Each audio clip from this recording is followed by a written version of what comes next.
Keraton Kanoman merupakan keraton peninggalan Kesultanan Cirebon yang terletak di Jalan Kanoman nomor 40 Kecamatan Lemah Wungkuk, Kota Cirebon, Provinsi Jawa Barat. Melalui sejarah yang panjang, Keraton Kanoman didirikan pada tahun 1678 Masehi oleh Pangeran Muhammad Badruddin Kertawijaya atau Sultan Anom I, yang hingga sampai saat ini masih berdiri dengan kokoh. Hal tersebut dapat dilihat melalui peninggalan-peninggalannya yang masih utuh dan dilestarikan dengan baik. Selain itu, Keraton Kanoman merupakan bagian dari salah satu bentuk peninggalan kerajaan Islam yang masih ada sampai sekarang. Menariknya, memang banyak sekali yang perlu dikaji lebih dalam mengenai Keraton Kanoman. Hal ini menjadi misi dan tantangan bagi kami sebagai mahasiswa jurusan Sejarah Peradaban Islam yang sedang melakukan kegiatan praktik pengalaman lapangan selama 1 bulan penuh di Keraton Kanoman. Terkait kekayaan tradisi Keraton Kanoman ini, memang tidak pernah ada habisnya.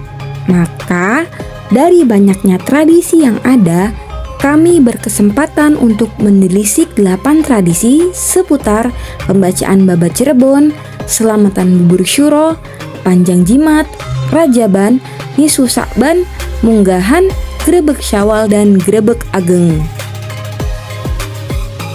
Tradisi-tradisi tersebut masih dilakukan sampai sekarang loh. Hal itu menjadi bukti bahwa Indonesia memiliki kekayaan yang melimpah akan kearifan lokalnya, baik dari dulu hingga sekarang masih terus dilestarikan dan dibudayakan. Pembacaan Babat Cirebon. Pembacaan Babat Cirebon merupakan tradisi yang digelar untuk mengulas kembali sejarah berdirinya Cirebon pada masa lampau, yang mana tradisi ini rutin diadakan Keraton Kanoman setiap tahunnya. Pembacaan Babat Cirebon biasanya dilakukan pada tanggal 1 Muharram atau 1 Suro. Pembacaan Babat ini dilakukan di Bangsalwitana, yang mana tempat ini merupakan cikal bakal lahirnya atau terbentuknya wilayah Cirebon. Halo Sobat Loh Jinawi, sekarang kita berada di Bangsalwitana, di mana Bangsalwitana ini merupakan tempat yang biasa digunakan untuk pembacaan Babat Cirebon yang biasanya dilaksanakan pada tanggal 1 Muharram. Jadi, yuk kita lihat bagaimana bentuk tempat Bangsalwitana ini.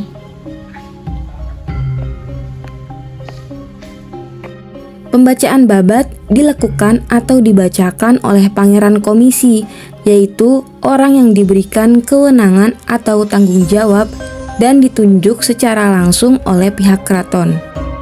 Pada umumnya, tradisi ini dihadiri oleh seluruh elemen masyarakat dari segala bidang dan profesi. Pembacaan Babat berlangsung sekitar 1 jam lamanya, yang diawali dengan membaca dan mengirim doa kepada Kanjeng Nabi Muhammad SAW dan leluhur di tanah Cirebon. Selamatan bubur suro. Bubur suro merupakan makanan tradisional yang disajikan pada malam menjelang 10 Suro Ramjiji pada kalender Aboge atau pada 10 Muharram pada kalender Hijriyah. Prosesi selamatan bubur suro merupakan upaya dalam melestarikan tradisi leluhur, seperti halnya Sunan Gunung Jati yang mengajarkan sedekah suro sebagai pengingat peristiwa bersejarah nabi-nabi dalam ajaran Islam. Semua rentetan peristiwa tersebut terjadi pada bulan Muharram pada tanggal 10 atau dikenal dengan sebutan Yaum Asyura. Peristiwa bersejarah ini kemudian diperingati dalam sebuah tradisi yang disebut bubur suro oleh Wali Songo, khususnya Sunan Gunung Jati. Selain itu, peringatan Asyura juga mempunyai keutamaan untuk belajar mengeluarkan sedekah seperti tanaman hasil bumi atau suro pandeman, yaitu kacang-kacangan, umbi-umbian, kelapa, buah-buahan yang menjadi bahan pokok sehari-hari. Panjang jimat. Panjang jimat berasal dari 2 kata, panjang yang berarti lestari, sedangkan jimat memiliki arti pusaka atau benda yang dikeramatkan. Tradisi ini dilakukan untuk memperingati hari kelahiran Nabi Muhammad SAW yang dilakukan di area Keraton Kanoman pada 12 Rabiul Awal. Dalam tradisi panjang jimat di Keraton Kanoman, terdapat 24 macam ritual atau prosesi menuju acara puncak yang dilangsungkan selama rentang waktu 17 hari. Ritualnya sangat beragam, dari mulai ritual persiapan, simulasi hingga ritual puncak dari rentetan ritual panjang jimat. Hal itu merupakan penggambaran prosesi lamaran dan seserahan Abdullah dengan Siti Aminah hingga proses kelahiran Kanjeng Nabi Muhammad SAW. Adapun ritual persiapannya adalah sebagai berikut, yaitu memayu,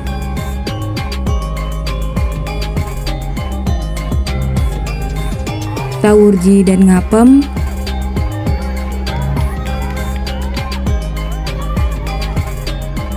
damel pawon lebet, latihan gamelan sekaten, mipis pertama, damel bumbu kerbuli, damel banjir,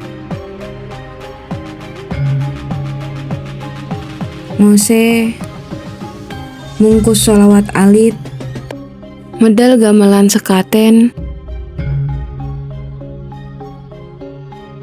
nyisir alit,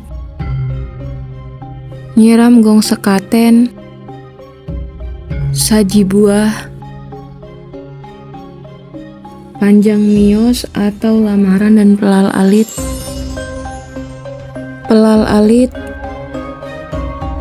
awit muni gong sekaten, ngalusi boreh, nyembelih mahesa, medal payung krapyak, nyiram pecara, mungkus sholawat ageng, dan pelal ageng.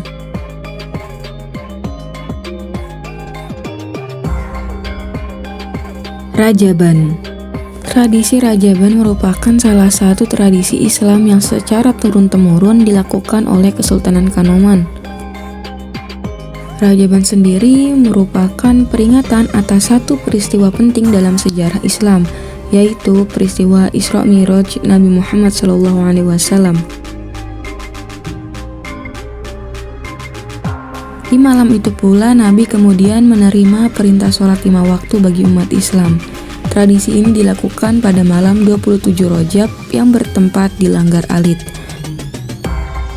Sultan dan masyarakat berkumpul bersama untuk mendengarkan kisah Isra Mi'raj yang dibacakan oleh penghulu keraton.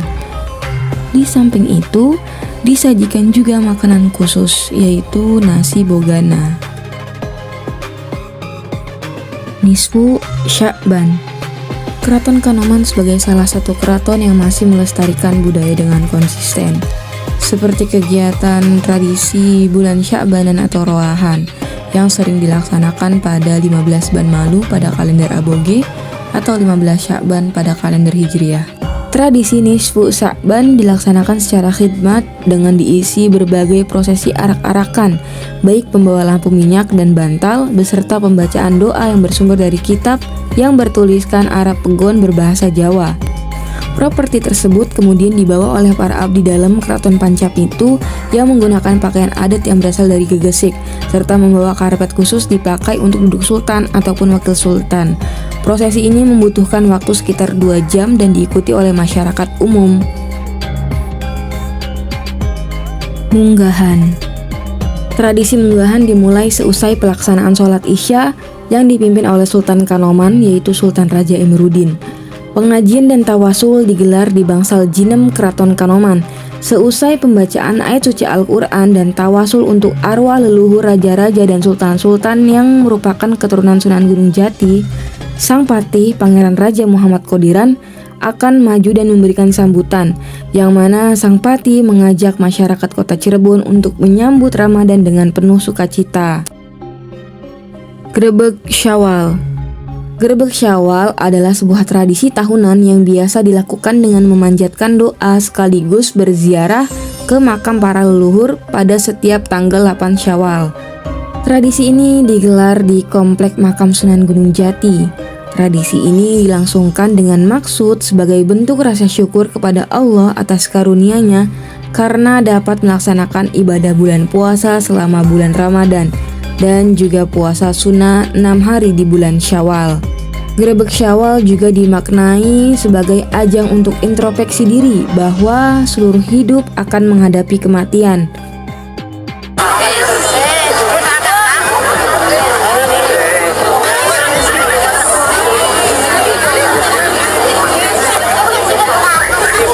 Proses ritual Grebek Syawal ini juga menjadi media penyambung silaturahmi antara sultan dan masyarakat yang berziarah ke makam Sunan Gunung Jati. Karena kami terus menjaga tradisi ini, masyarakat yang tadi mungkin putus obor kita tidak mengenal, tetapi masih ada tradisi-tradisi atau kebiasaan-kebiasaan leluhur untuk berziarah, kami bisa ketemu di sini ya. Dan Grebek Ageng.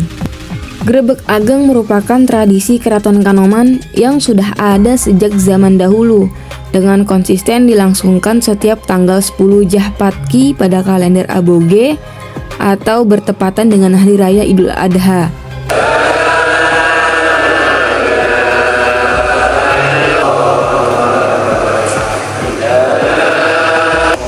Dalam acara Grebek Ageng, Gusti Sultan Raja akan diwakili oleh Pangeran Rajapati beserta keluarga dan kerabat keraton. Mereka melakukan kegiatan sholat Idul Adha. Namun sebelum melaksanakan sholat Idul Adha, Pangeran Pati Raja lebih dulu mengganti baju dengan jubah emas kebesaran keraton sebagai tanda keprabuan dan kepemimpinan.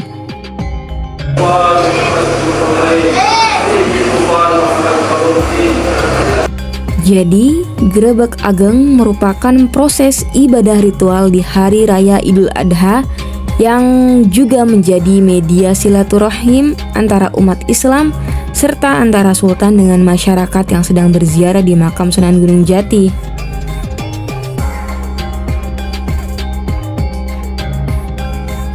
Mungkin itu cukup sekilas dari penjelasan mengenai 8 tradisi yang ada di Keraton Kanoman. Selain menelisik 8 tradisi tersebut, kami juga berkesempatan untuk mempelajari bagaimana cara membuat makanan tradisional, yaitu kue apem.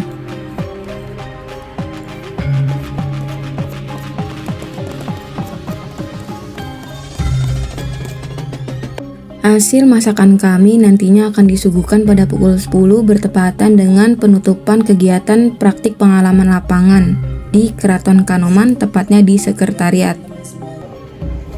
Mungkin cukup sekian yang bisa kami persembahkan. Kurang lebihnya mohon maaf. Terima kasih. Salam Humaniora. Salam